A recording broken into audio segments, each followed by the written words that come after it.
My Trapper Mom, Prologue, a Canadian Wilderness Odyssey. I was born in 1965, a forgotten soul left at Toronto General Hospital.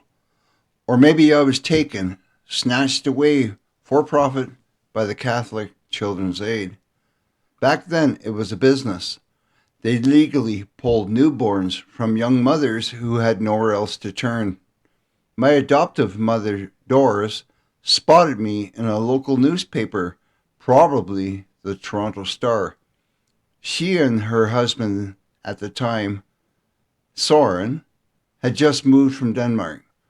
They decided to adopt me as a special birthday gift from my stepbrother, Jimmy.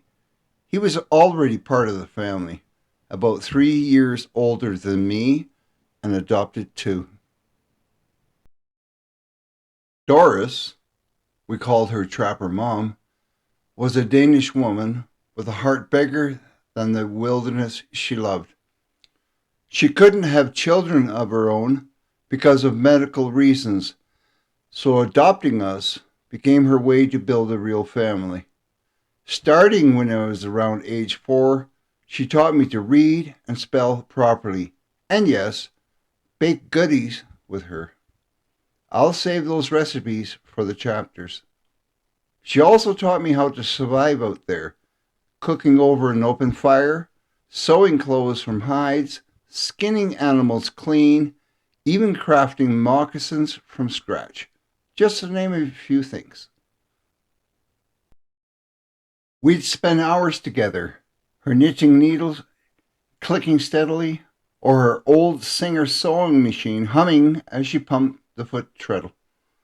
Mum baked breads, pies, cakes, brewed moose stews, roasted geese, ducks, and all kinds of wildlife and fowl. She did it all and then a lot more. Life was real. No phone, no powered lights, no motor car. Life was hard, and it was real. Our home was a remote, hand-built log cabin, 2 stories, 4 rooms, in northern Ontario, Canada. The nearest town, Hornpain, was about 53 kilometers away. Mom and I would go there by river first, 6 miles, then flag a CNR train down to get to town, usually once a year. And this was for luxury staples like flour, honey, sugar, salt, eggs, and other nice things. As mentioned, we lived off the land otherwise. To get to civilization, we would use canoes or a small fiberglass-powered boat in the summer, or in a treacherous winter on snowshoes and a wooden dog sled pulled by a team of Alaskan Malamutes. It was a tough way to live, but it was beautiful too. Trapper Mom was fearless. She could hunt, fish, trap, and survive in the woods like a true pioneer.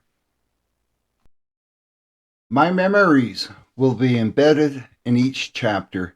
It has been approximately 57 years since my mom remarried to my new stepfather, Bob, who you'll come to know in the chapters. And I would have been around 3 years old then, but I do recall even before that time where we moved into the deep wilderness. I dedicate, with an aching heart, this entire autobiography of my Trapper Mom to my long gone but never forgotten best friend and mummy, Doris Boyce.